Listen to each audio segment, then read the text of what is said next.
तो हाँ प्यारे बच्चों, अगर आप राजस्थान बोर्ड कक्षा 10 के स्टूडेंट है तो इस वीडियो को आपको कंप्लीट देखना है, क्योंकि आज के इस वीडियो के अंदर मैं आपको राजस्थान बोर्ड कक्षा 10 विज्ञान के जो आपके इंपोर्टेंट क्वेश्चंस हैं, जो आपके पेपर में छपने वाले हैं, 2024 की बोर्ड एग्जाम में आने वाले हैं, वो वायरल क्वेश्चंस है, वो इस वीडियो के अंदर मैं आपको बताने वाला हूँ। तो वीडियो को आपको कंप्लीट देखना है। और वीडियो को शुरू करने से पहले आप सभी बच्चों से मेरी एक रिक्वेस्ट है, यदि अभी तक आपने हमारे चैनल को सब्सक्राइब नहीं किया है तो सब्सक्राइब कर लीजिए और साथ में नोटिफिकेशन बेल को प्रेस कर लीजिए। तो ये आपके कक्षा 10 विज्ञान राजस्थान बोर्ड की बुक है आपकी साइंस की।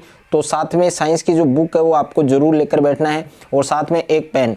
तो जैसे जैसे मैं आपको क्वेश्चन टिक करवा रहा हूँ, यानी राजस्थान बोर्ड की जो बुक है, इस बुक से जितने भी आपके मोस्ट इंपोर्टेंट क्वेश्चंस हैं जो आपके 2024 की बोर्ड एग्जाम में आने वाले हैं, जो आपके पेपर में छपने वाले हैं, वो क्वेश्चंस इस वीडियो के अंदर मैं आपको बुक से टिक करवाने वाला हूँ। तो ये बुक साथ में आपको लेकर बैठना है। और यहाँ पर आप देख सकते हैं साइंस की बुक है राजस्थान बोर्ड कक्षा 10। तो राजस्थान बोर्ड कक्षा 10 के जितने भी स्टूडेंट हैं वो इस वीडियो को कंप्लीट देखें। और अगर आपने इस वीडियो को कंप्लीट देख लिया और बोर्ड परीक्षा 2024 से पहले अगर आपने ये सारे क्वेश्चंस आपने अच्छे से तैयार कर लिए तो साइंस के अंदर आप 80 में से 80 नंबर हैं वो फोड़ सकते हैं। यानी साइंस का जो पेपर आएगा, साइंस के पेपर में आप पूरे 80 में से 80 मार्क्स से वो आप बना सकते हैं। यानी 80 नंबर का आपके पेपर आने वाला है बोर्ड का। तो देखिए, सबसे पहले हम बात करें आपके सिलेबस की, तो इस बार राजस्थान बोर्ड ने जो आपके साइंस के जो चैप्टर हैं वो कुछ चैप्टर आपके हटाए हैं। तो इसमें कौन कौन से चैप्टर पढ़ने हैं पहले तो हम बात करें तो देखिए, रासायनिक अभिक्रिया और समीकरण, अम्ल, क्षारक और लवण, धातु एवं अधातु, कार्बन एवं उसके यौगिक, यानी 1 से लेकर 4 तक के जो केमिस्ट्री के चैप्टर हैं वो आपको पढ़ने हैं। ओके।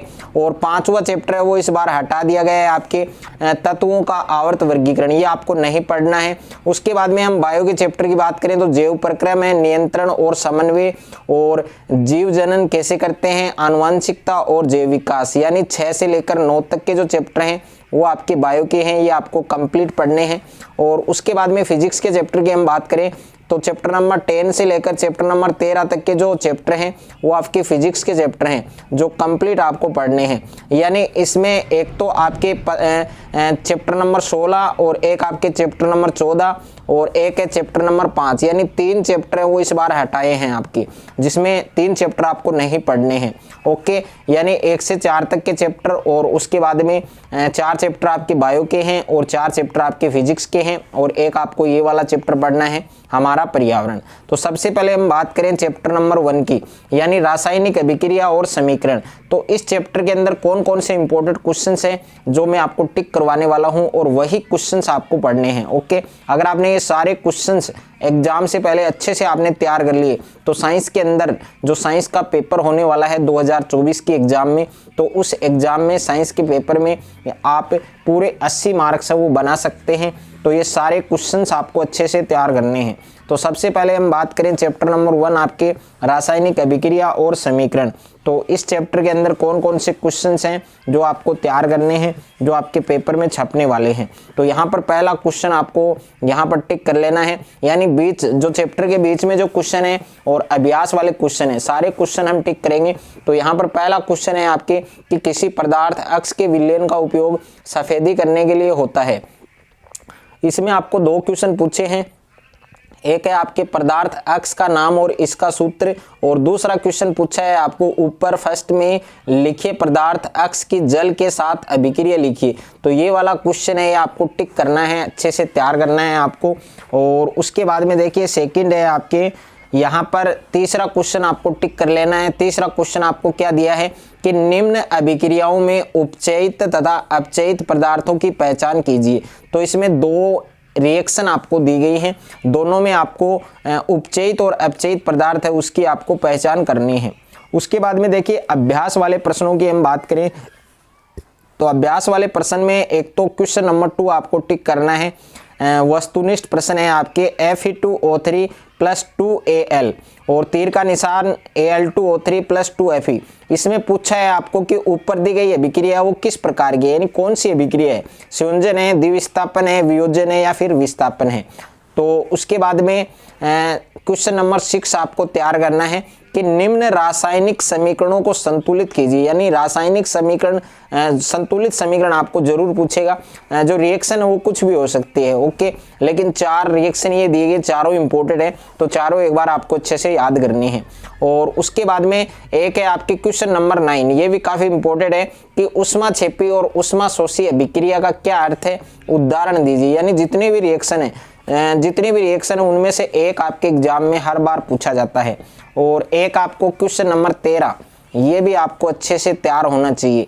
क्वेश्चन नंबर 13 भी आपको टिक करना है कि विस्थापन और द्विविस्थापन अभिक्रिया में क्या अंतर है, और इन अभिक्रियाओं के जो समीकरण है, जो रासायनिक समीकरण है, वो भी आपको लिखने हैं। उसके बाद में देखिए दूसरा चैप्टर है आपके अम्ल, क्षारक और लवण। तो इस चैप्टर के अंदर आपको कौन कौन से क्वेश्चन तैयार करने हैं, और वही क्वेश्चंस हम पढ़ेंगे अब, क्योंकि ज़्यादा टाइम नहीं है तो ज़्यादा इंपॉर्टेंट क्वेश्चंस पर आपको ध्यान देना है। तो यहाँ पर देखिए दूसरा जो क्वेश्चन है वो आपको टिक करना है कि धातु के साथ अम्ल की अभिक्रिया होने पर सामान्यतः कौन सी गैस निकलती है, और एक उदाहरण के द्वारा समझाइए कि इस गैस की उपस्थिति की जांच है वो आप कैसे करेंगे। तो ये कंप्लीट क्वेश्चन आपको अच्छे से आना चाहिए, अच्छे से आपको तैयार करना है। और उसके बाद में हम बात करें नेक्स्ट क्वेश्चन की, तो ये सेकंड जो क्वेश्चन आपको दिया गया है, ये वाला क्वेश्चन टिक करना है आपको कि अम्ल का जलीय विलयन क्यों विद्युत का चालन करता है। तो इस क्वेश्चन को भी आपको टिक कर लेना है।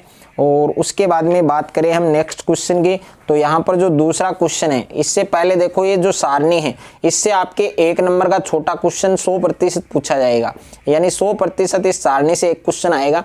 क्वेश्चन क्या आएगा कि कुछ प्राकृतिक अम्ल, जिसमें आपको पूछा जा सकता है कि सिरके के अंदर कौन सा अम्ल होता है, संतरे में उपस्थित अम्ल का नाम क्या है, इमली में उपस्थित अम्ल का नाम क्या है। तो जितने भी ये प्राकृतिक स्रोत दे रखे हैं और इनमें उपस्थित अम्ल आपको दे रखे हैं, ये कंप्लीट आपको तैयार करने हैं। और एक आपके क्वेश्चन नंबर 2, ये भी आपको अच्छे से आना चाहिए। काफ़ी बार बोर्ड एग्जाम में ये वाला क्वेश्चन आ चुका है कि H+ का मतलब हाइड्रोजन आयन की जो सांद्रता है उसका विलयन की प्रकृति पर क्या प्रभाव पड़ता है। तो ये वाला क्वेश्चन टिक करना है। और उसके बाद में हम बात करें नेक्स्ट क्वेश्चन की, तो नेक्स्ट क्वेश्चन है आपके यहाँ पर देखिए 3 क्वेश्चन है इसमें। पहला है CaOCl2 यौगिक का प्रचलित नाम क्या है, और इसका आंसर आपको कमेंट बॉक्स में देना है। और एक है आपके क्वेश्चन नंबर 3, ये भी काफी इंपॉर्टेंट है आपके कि कठोर जल को मृदु करने के लिए किस सोडियम यौगिक का उपयोग किया जाता है। और एक है आपके क्वेश्चन नंबर 5, ये भी पेपर में छपने वाला है आपके कि प्लास्टर और पेरिस की जल के साथ अभिक्रिया है, उसके लिए आपको समीकरण लिखना है। तो तीनों क्वेश्चन आपको अच्छे से आने चाहिए।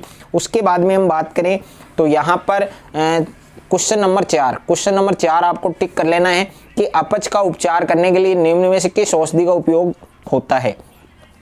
और उसके बाद में क्वेश्चन नंबर 14 और क्वेश्चन नंबर 15 दोनों क्वेश्चन आपको अच्छे से आने चाहिए कि उदासीनीकरण अभिक्रिया क्या है, 2 उदाहरण दीजिए। और धोने का जो सोडा है और बेकिंग सोडा है, इसके 2 प्रमुख उपयोग आपको बताने हैं। उसके बाद में हम बात करें जो तीसरा चैप्टर है आपके, तीसरा अध्याय है आपके धातु एवं अधातु, यानी मेटल एंड नॉन मेटल। तो इस वाले चैप्टर में आपको कौन कौन से क्वेश्चन तैयार करने हैं।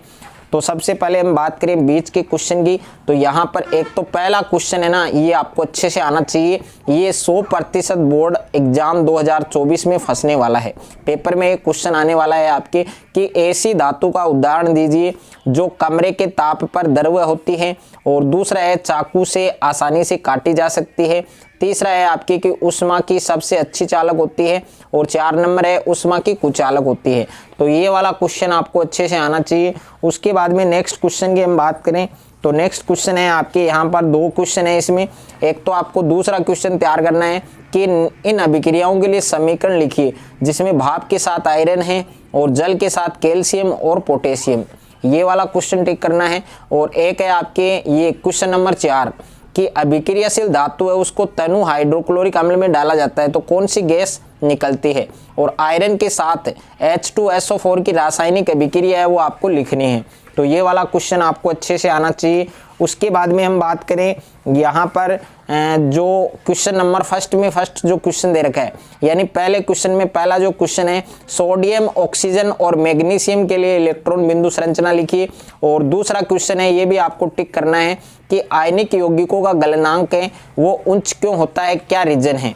तो रीजन भी आपको बताना है इसमें। और उसके बाद में हम बात करें तो यहाँ पर पहला जो क्वेश्चन है ये आपको टिक कर लेना है कि निम्न पदों की परिभाषा दीजिए, यानी इसकी परिभाषा आपको बतानी है जिसमें खनिज है, ऐसक है और गेंग है। तो तीनों की परिभाषा आपको अच्छे से आनी चाहिए, अच्छे से आपको याद करनी है। अब देखिए जो अभ्यास की क्वेश्चन है तो अभ्यास क्वेश्चन में एक तो दूसरा क्वेश्चन टिक करना है कि लोहे के फ्राइंग पैन को जंग से बचाने के लिए निम्न में से कौन सी विधि उपयुक्त है। और एक आपको छठा क्वेश्चन तैयार करना है कि उभयधर्मी ऑक्साइड क्या है। ये 100% चांस है इस क्वेश्चन के अच्छे से आना चाहिए आपको कि उभयधर्मी ऑक्साइड क्या होते हैं। कोई दो उभयधर्मी ऑक्साइडों के उदाहरण दीजिए। और एक क्वेश्चन नंबर 10 ये भी काफ़ी बार एग्जाम में आ चुका है आपके कि लोहे को जंग से बचाने के लिए 2 तरीके बताइए। और एक है आपके क्वेश्चन नंबर 14 कि रासायनिक गुणधर्मों के आधार पर धातुओं और अधातु में विभेद कीजिए, यानी अंतर आपको बताना है। उसके बाद में देखिए चैप्टर नंबर 4 है आपके कार्बन और उसके यौगिक, यानी carbon and its compound. Okay, तो इस वाले चैप्टर में आपको कौन कौन से क्वेश्चंस तैयार करने हैं। तो देखिए सबसे पहले हम बात करेंगे चैप्टर के बीच में जो क्वेश्चंस हैं उनमें काफ़ी क्वेश्चंस हैं वो, यानी 70% क्वेश्चंस हैं वो आपके चैप्टर के बीच वाले क्वेश्चंस में से पूछे जाते हैं। तो काफ़ी इंपॉर्टेंट क्वेश्चंस हैं जो मैं आपको बता रहा हूं। तो यहाँ पर आप देख सकते हैं एक तो ये दूसरा क्वेश्चन आपको टिक करना है कि ऑक्सी कारक क्या है, यानी ऑक्सी कारक की परिभाषा आपको बतानी है। और उसके बाद में अभ्यास क्वेश्चन की हम बात करें तो अभ्यास में आपको एक तो पहला क्वेश्चन तैयार करना है, आपको पहला क्वेश्चन टिक करना है कि एथेन का आणविक सूत्र C2H6 है, इसमें कितने आबंध हैं आपको बताना है। और उसके बाद में देखिए एक 5वां क्वेश्चन आपको टिक करना है कि इलेक्ट्रॉन बिंदु संरचना आपको बनानी है। एथेनोइक अम्ल है और H2S है और प्रोपेनॉन है और एक F2 है। उसके बाद में एक क्वेश्चन नंबर 12 है आपके कि हाइड्रोजनीकरण क्या है और इसका औद्योगिक अनुप्रयोग क्या है। और एक है आपके क्वेश्चन नंबर 15 की साबुन की सफाई प्रक्रिया है, उसकी क्रिया विधि है वो आपको समझानी है।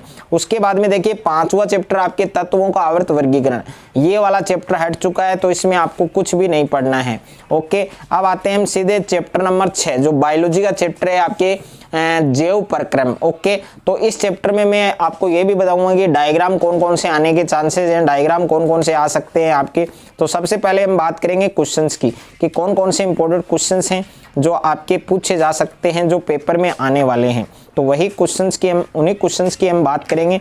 तो सबसे पहले देखिए यहाँ पर पहला जो क्वेश्चन है ये आपको टिक करना है कि स्वपोषी पोषण और विषमपोषी पोषण में क्या अंतर है। और एक क्वेश्चन नंबर 4 टिक करना है पाचक एंजाइमों का क्या कार्य है, यानी जो पाचक एंजाइम है उनके जो कार्य हैं वो आपसे पूछा जा सकता है एग्जाम में, तो अच्छे से आपको तैयार करना है। और उसके बाद में देखिए नेक्स्ट क्वेश्चन की हम बात करें तो इस चैप्टर से नेक्स्ट क्वेश्चन आपके क्या आ सकता है। तो यहाँ पर आप देख सकते हैं पहला क्वेश्चन, ये वाला क्वेश्चन टिक करना है कि मानव में वहन तंत्र के घटक कौन कौन से हैं, इन घटकों के क्या कार्य हैं। तो एक क्वेश्चन आपको ये तैयार करना है। उसके बाद में अभ्यास में काफ़ी सारे क्वेश्चंस हैं जो वेरी वेरी इंपॉर्टेंट है। तो इसमें पहला है कि मनुष्य में वृक्क एक तंत्र का भाग है जो किससे संबंधित है, काफ़ी इंपॉर्टेंट है। और एक है क्वेश्चन नंबर 4, ये भी आपकी वस्तुनिष्ठ प्रश्न है, मल्टीपल चॉइस है। और एक है आपके छठा प्रश्न नहीं है सॉरी, क्वेश्चन नंबर 8, ये वाला टिक करना है आपको वायवीय तथा अवायवीय श्वसन में क्या अंतर है, कुछ जीवों के नाम लिखिए जिनमें अवायवीय श्वसन उपस्थित होता है। इस क्वेश्चन के 100% चांसेस हैं, अच्छे से आपको तैयार करना है। और एक है आपके क्वेश्चन नंबर 12 जाइलम और फ्लोएम में पदार्थों के वहन में क्या अंतर है, तो ये भी आपको तैयार करना है। अब देखिए इस चैप्टर के अंदर मैं डायग्राम की बात करूं तो एक तो उत्सर्जन तंत्र का डायग्राम आपको आना चाहिए, उत्सर्जन तंत्र काफी इंपॉर्टेंट है। और एक है पाचन तंत्र। ओके, दोनों के डायग्राम आपको बनाने आने चाहिए, दोनों में से एक डायग्राम आपको 100% मिल जाएगा। उसके बाद में देखिए चैप्टर नंबर 7 है आपके नियंत्रण और समन्वय, यानी कंट्रोल एंड कोऑर्डिनेशन। तो इस वाले चैप्टर में आपको कौन कौन से क्वेश्चंस हैं जो आपको तैयार करने हैं। तो सबसे पहले मैं बात करूं यहाँ पर देखिए तीसरा क्वेश्चन है कि मस्तिष्क का कौन सा भाग शरीर की स्थिति तथा संतुलन का अनुरक्षण करता है। तो ये वाला क्वेश्चन आपको आना चाहिए, ये वाला क्वेश्चन आपको अच्छे से तैयार करना है। और उसके बाद में देखिए यहाँ पर पहला क्वेश्चन, ये वाला क्वेश्चन टिक करना है पादप हार्मोन क्या है। और एक तीसरा क्वेश्चन है कि एक पादप हार्मोन का नाम उदाहरण बताइए जो वृद्धि को बढ़ाता है। ओके, उस पादप हार्मोन का नाम आपको बताना है जो वृद्धि को बढ़ाता है। और उसके बाद में देखिए एक आपको ये दूसरा क्वेश्चन टिक करना है कि आयोडीन युक्त नमक के उपयोग की सलाह क्यों दी जाती है। और एक क्वेश्चन नंबर 4 कि मधुमेह के कुछ रोगियों को चिकित्सा इंसुलिन का इंजेक्शन देकर क्यों की जाती है। और उसके बाद में वस्तुनिष्ठ में एक तो पहला क्वेश्चन और एक क्वेश्चन नंबर 2 ये टिक करना है। और एक 5वां क्वेश्चन काफ़ी इंपॉर्टेंट है, आपके 100% ये वाला क्वेश्चन आपके पेपर में छपने वाला है। यानी एक तंत्रिका कोशिका जिसका दूसरा नाम है न्यूरॉन, इसकी संरचना बनानी है, इसका डायग्राम बनाना है और इसके जो कार्य हैं उनका आपको वर्णन करना है। बस इस चैप्टर में आपको इतना ही पढ़ना है। उसके बाद में देखिए जो 8वां चैप्टर है आपके जीव जनन कैसे करते हैं।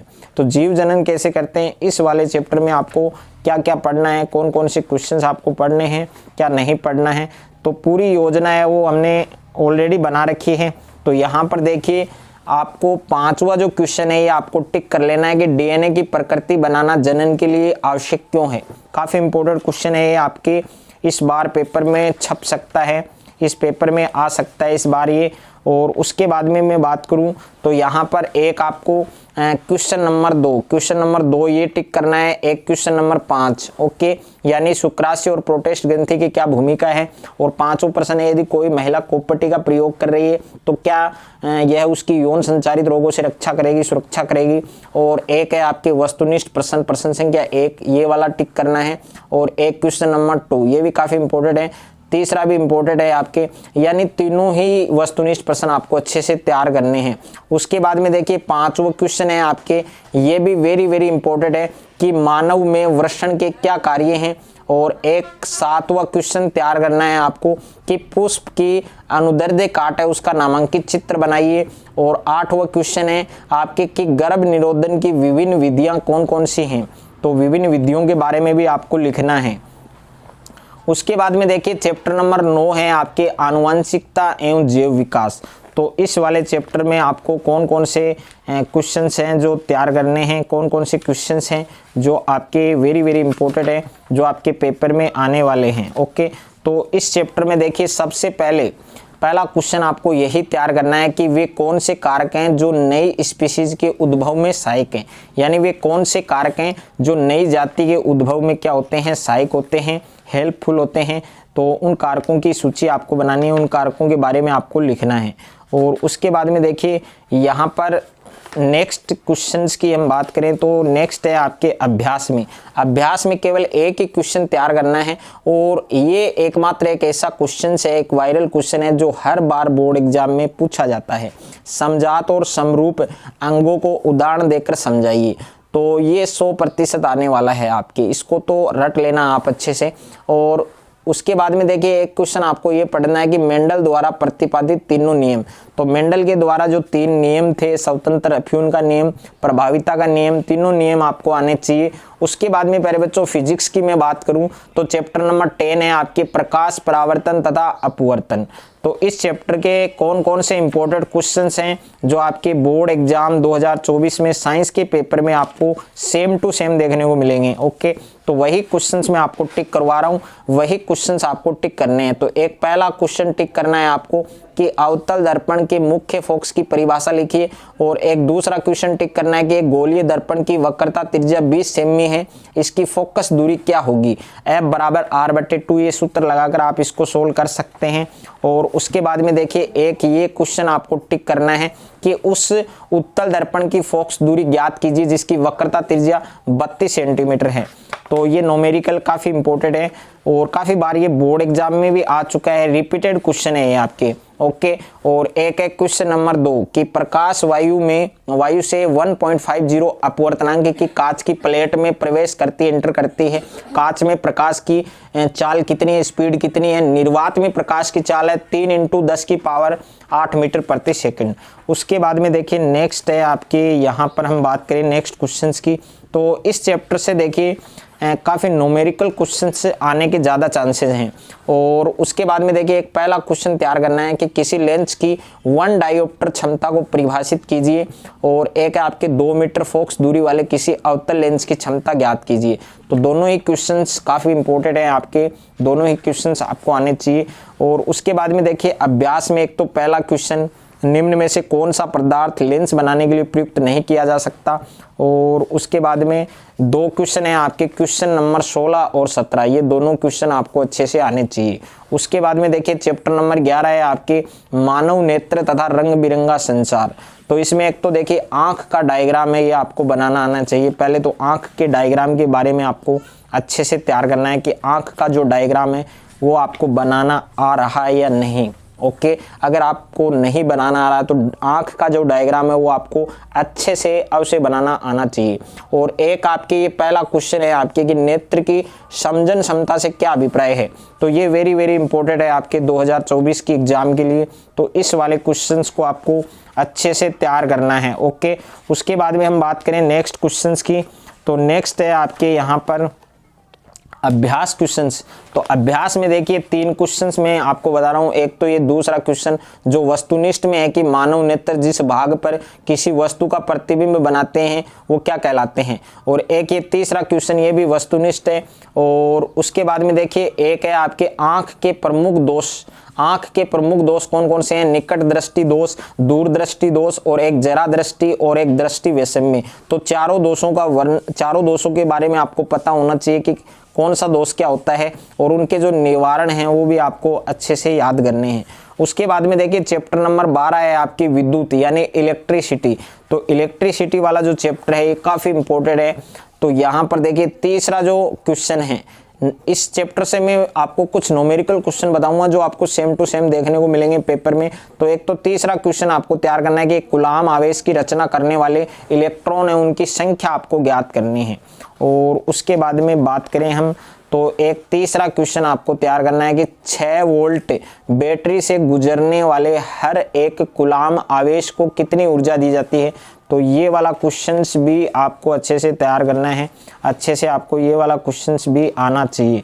और उसके बाद में देखिए नेक्स्ट है आपके नेक्स्ट क्वेश्चन की हम बात करें तो इसमें कुछ क्वेश्चन ऐसे हैं जो पेपर में आपको सेम टू सेम देखने को मिलेंगे। तो पहला क्वेश्चन आपको आना चाहिए कि किसी चालक का प्रतिरोध किन किन कारकों पर निर्भर करता है। तो ये वाला क्वेश्चन तैयार करना है। और उसके बाद में नेक्स्ट है आपके नेक्स्ट क्वेश्चंस हैं जो आपके बुक से है। ओके, बुक से है और बुक के बीच में काफ़ी सारे क्वेश्चंस हैं जो आपको सेम टू सेम देखने को मिलेंगे। तो तीसरा क्वेश्चन है ये आपको तैयार करना है कि 20 ओम प्रतिरोध कि कोई विद्युत स्त्री 5 एम्पीयर विद्युत धारा लेती है, 30 सेकंड में उत्पन्न ऊष्मा है वो आपको ज्ञात करनी है। तो ये वाला क्वेश्चन भी आपको अच्छे से तैयार करना है। और एक आपको ये दूसरा क्वेश्चन आना चाहिए, ये भी आपके काफ़ी इंपॉर्टेंट है। और उसके बाद में हम बात करें इस चैप्टर के जो अभ्यास क्वेश्चन है, अभ्यास में एक तो दूसरा क्वेश्चन ये आपको आना चाहिए कि निम्नलिखित में से कौन सा पद यानी कौन सा सूत्र विद्युत परिपथ में विद्युत शक्ति को निरूपित करता है। ओके, तो विद्युत शक्ति को कौन सा निरूपित करता है, सी ऑप्शन हो जाएगा आपका। और उसके बाद में एक 7वां क्वेश्चन ये आपको तैयार करना है, इसमें V तथा I यानी विभवांतर और धारा के बीच ग्राफ खींचकर प्रतिरोध हैं उनका मान ज्ञात करना है। और एक आपके 17वां क्वेश्चन ये वाला क्वेश्चन, इसमें ऊष्मा की दर आपको ज्ञात करनी है, प्रकलित करनी है। तो काफ़ी इंपॉर्टेंट क्वेश्चन है। और उसके बाद में देखिए प्यारे बच्चों चैप्टर नंबर 13 है आपके विद्युत धारा के चुंबकीय प्रभाव। तो विद्युत धारा के चुंबकीय प्रभाव वाला जो चैप्टर है, जो यूनिट है, इस चैप्टर के अंदर कौन कौन से इंपॉर्टेंट क्वेश्चंस हैं। तो इसमें डायग्राम भी है जो आपके हर बार पूछा जाता है, वो भी इस वीडियो के अंदर मैं आपको बताऊंगा। तो वीडियो को कंप्लीट देखना है। तो एक तो देखिए तीनों क्वेश्चन आपको तैयार करने हैं कि किसी छड़ चुंबक के चारों ओर चुंबकीय क्षेत्र रेखाएं खींचिए और चुंबकीय क्षेत्र रेखाओं के गुणों की सूची यानी चुंबकीय क्षेत्र रेखाएं हैं उनके क्या गुणधर्म है, उनकी क्या विशेषताएं हैं। और 2 चुंबकीय क्षेत्र रेखाएं एक दूसरे को प्रतिच्छेद क्यों नहीं करती, क्यों नहीं काटती हैं, तो वो भी आपको बताना है। तो अच्छे से ये वाला क्वेश्चन भी आपको तैयार करना है। और उसके बाद में एक यहाँ पर फर्स्ट क्वेश्चन है फ्लेमिंग का वाम हस्त नियम क्या है, ये वाला क्वेश्चन भी आपको आना चाहिए, अच्छे से आपको तैयार करना है। उसके बाद में देखिए नेक्स्ट क्वेश्चंस हैं आपके जो अभ्यास क्वेश्चन में हैं, अभ्यास में हैं। तो यहाँ पर आप देख सकते हैं बुक के बीच के क्वेश्चन है, दोनों ही वायरल क्वेश्चन है। तो इसमें क्या दिया गया कि विद्युत परिपथों तथा षड्यंत्रों में सामान्यतः उपयोग होने वाले 2 सुरक्षा उपायों के नाम और घरेलू विद्युत परिपथों में अति भारण से बचाव के लिए जो सावधानियां हैं, जो उपाय हैं, वो कौन कौन से उपाय रखने चाहिए। तो वो आपको बताना है। और अभ्यास क्वेश्चन में एक तो तीसरा कि विद्युत धारा उत्पन्न करने की जो युक्ति है उसको क्या कहते हैं, ये भी काफ़ी बार एग्जाम में आ चुका है। और उसके बाद में देखिए एक है आपके यहाँ पर 7वां क्वेश्चन कि चुंबकीय क्षेत्र को उत्पन्न करने के 2 तरीकों की सूची। और क्वेश्चन नंबर 11 विद्युत मोटर का नामांकित आरेख बनाना है, चित्र बनाना है, ये वाला क्वेश्चन। और एक है आपके क्वेश्चन नंबर 16 यानी विद्युत जनित्र का मूल सिद्धांत, इसकी कार्य विधि, इसका नामांकित चित्र। तो देखिए एक तो विद्युत मोटर है और एक विद्युत जनित्र है, ये दोनों हर बार पूछे जाते हैं, कभी विद्युत जनित्र पूछा जाता है तो कभी विद्युत मोटर। और दोनों का डायग्राम आपको अच्छे से बनाना आना चाहिए क्योंकि डायग्राम के 100% चांस है। उसके बाद में देखिए चैप्टर नंबर 14 आपके सिलेबस में नहीं है, ऊर्जा के स्रोत। इसमें अब एक ही चैप्टर आपके बचा है और उस चैप्टर का नाम है हमारा पर्यावरण। ओके, काफ़ी इजी चैप्टर है और उस चैप्टर से ज़्यादा आपके छोटे क्वेश्चंस आने के चांसेस हैं, यानी छोटे क्वेश्चन ज़्यादा आएंगे। हमारा पर्यावरण चैप्टर का नाम है हमारा पर्यावरण। ओके, तो हमारा पर्यावरण वाला जो चैप्टर है इसमें सबसे पहले हम बात करें जो बीच के क्वेश्चन हैं, तो बीच में एक तो देखिए सेकंड क्वेश्चन है, काफ़ी इंपॉर्टेंट है आपके कि पारितंत्र में अपमार्जक है उनकी क्या भूमिका है, काफ़ी इंपॉर्टेंट है। इस बार ये वाला क्वेश्चन आपको मिल सकता है बोर्ड पेपर में, तो अच्छे से आपको आना चाहिए, अच्छे से आपको तैयार करना है। और उसके बाद में एक आपको ये दोनों क्वेश्चन तैयार करने हैं। इसमें पहला क्वेश्चन है कि ओजोन क्या है और किसी पारितंत्र को ये किस प्रकार प्रभावित करती है। दूसरा है कि आप कचरा निपटान की समस्या हैं उनको किस प्रकार से कम कर सकते हैं, तो उसके क्या तरीके होने चाहिए, वो तरीके आपको बताने हैं, वो तरीके आपको लिखने हैं। बस इस चैप्टर में आपको इतना ही पढ़ना है। ओके, और बाकी कुछ भी नहीं पढ़ना है। अगर आपने ये सारे क्वेश्चंस एग्जाम से पहले अच्छे से आपने तैयार कर लिए तो साइंस के पेपर में आप पूरे 80 मार्क्स हैं वो बोर्ड पेपर में फोड़ सकते हैं, 2024 के एग्जाम में ला सकते हैं 80 में से 80 नंबर। और जिनको पास होना चाहते हैं वो आराम से पास हो सकते हैं। अगर आपको ये वीडियो अच्छा लगे तो वीडियो को आप ज़्यादा से ज़्यादा बच्चों के साथ शेयर करें, ज़्यादा से ज़्यादा वीडियो को लाइक करें। और चैनल पर आप नए हैं तो चैनल को आप सब्सक्राइब कर लीजिए और साथ में नोटिफिकेशन बेल को प्रेस कर लीजिए।